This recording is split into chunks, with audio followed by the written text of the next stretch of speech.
देना ही पड़ेगा, क्योंकि मन है कि मानता नहीं। पहली चीज़, उस वाक़ये को मैं आपको बताना चाहूँगा। हाल नंबर मेरा 3 में था, बाबू परीक्षा परिसर में। मैं प्रतापगढ़ यूपी का रहने वाला हूँ। मेरा नाम सूरज तिवारी हुआ। तो मैं उस पर बैठा था, 12:30 हो गए।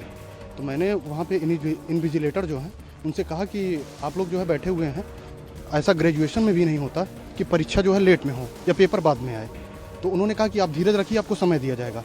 एक लड़का उसमें से निकला, लगभग 13 इन्विजिलेटर थे, 13 में एक लड़का निकला और एक लड़का बांट रहा था।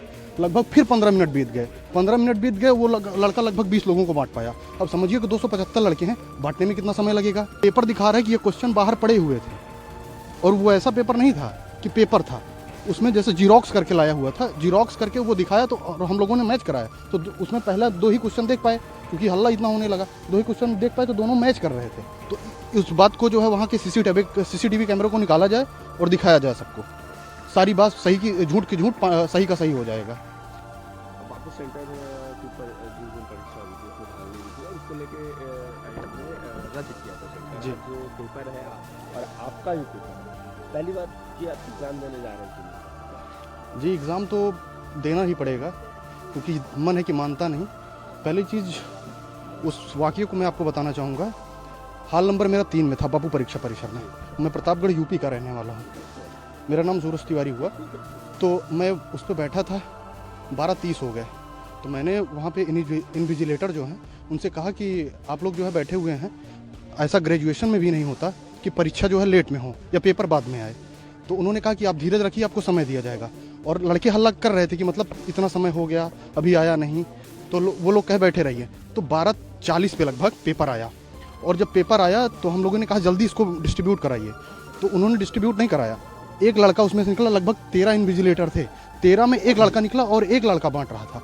लगभग फिर 15 मिनट बीत गए। 15 मिनट बीत गए, वो लड़का लगभग 20 लोगों को बांट पाया। अब समझिए कि 275 लड़के हैं, बांटने में कितना समय लगेगा।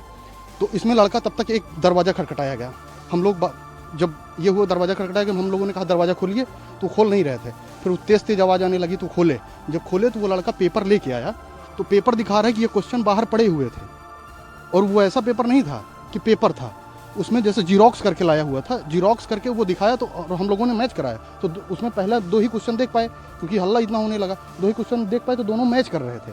तो हम लोगों ने कहा कि हम लोग पेपर नहीं देंगे। जब ऐसा हुआ, उसके बाद फिर कई लड़के अचानक बाहर आ गए। फिर जब बाहर आ गए, काफ़ी तेज हल्ला होने लगा। हम लोग बाहर आए, फिर वहाँ पर जब खड़े हुए, तो तब तक डीएम साहब आ गए और एसपी साहब आ गए। तो उन्होंने कहा कि आप लोग पेपर दीजिए, समय मिलेगा आपको।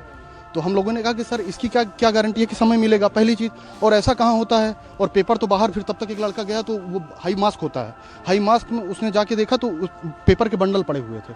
और ऐसा है, अगर इस बात की, अगर मैं झूठ बोल रहा हूँ, तो उस बात को जो है वहाँ के सीसीटीवी कैमरे को निकाला जाए और दिखाया जाए सबको। सारी बात सही की झूठ की झूठ, सही का सही हो जाएगा। और समझिए कि हम लोग वहाँ से प्रतापगढ़ यूपी से आए हैं।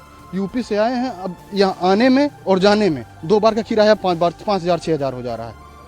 और इसका कोई गारंटी नहीं है कि पेपर सही कहाँ जा रहा है, किस वे में जा रहा है। एग्जाम देने जा रहे हैं। अब जाना तो पड़ेगा, घर वाले हैं कि मानते नहीं। प्रशांत किशोर लगातार अनशन पे बैठे हैं, तो इन मांगों को लेके क्या कहेंगे? बहुत अच्छी बात है, कम से कम कोई तो आवाज़ उठा रहा है भाई। ये हम लोगों के लिए बड़ी बात है। इतनी बड़ी आरजेडी पार्टी, हम लोग तो यहाँ से कोई लेना देना है नहीं। इतनी बड़ी आरजेडी पार्टी है, लगभग 80 से ज़्यादा विधायक हैं उसके। अगर आके सड़क पे लड़ते तो शायद कुछ हो जाता। आरजेडी है, बहुत सारे कांग्रेस हैं, अभी तक कहाँ थे। हमें यहाँ की राजनीति से कोई मतलब नहीं है। लगातार पॉलिटिकल पार्टी इसको लेकर मुद्दा उठाई, कल भी कई अपोजिशन के छात्र भी है, वो सड़क पे उतरे थे, सरकार से वार्तालाप करने की कोशिश की, लेकिन कुछ बन नहीं पाया। आज एग्जाम है, जी एग्जाम देने भी आप जा रहे हैं। जी। क्या लगता है कि अभी भी री एग्जामिनेशन वाला जो आप लोग मांग रहे हैं होनी चाहिए, और री एग्जामिनेशन होना चाहिए तभी? देखिए, अगर मेरी अकेले बात हो तो मेरी ठीक है कि मैं उतनी दूर से आया हूँ, हो जाए ठीक है। लेकिन ये लार्जर हित में देखेंगे, लगभग 4 लाख बच्चों की बात है, और वो सभी परीक्षा दे चुके हैं। अब उनके लिए तो भाई मरने जीने का सवाल है ना ये।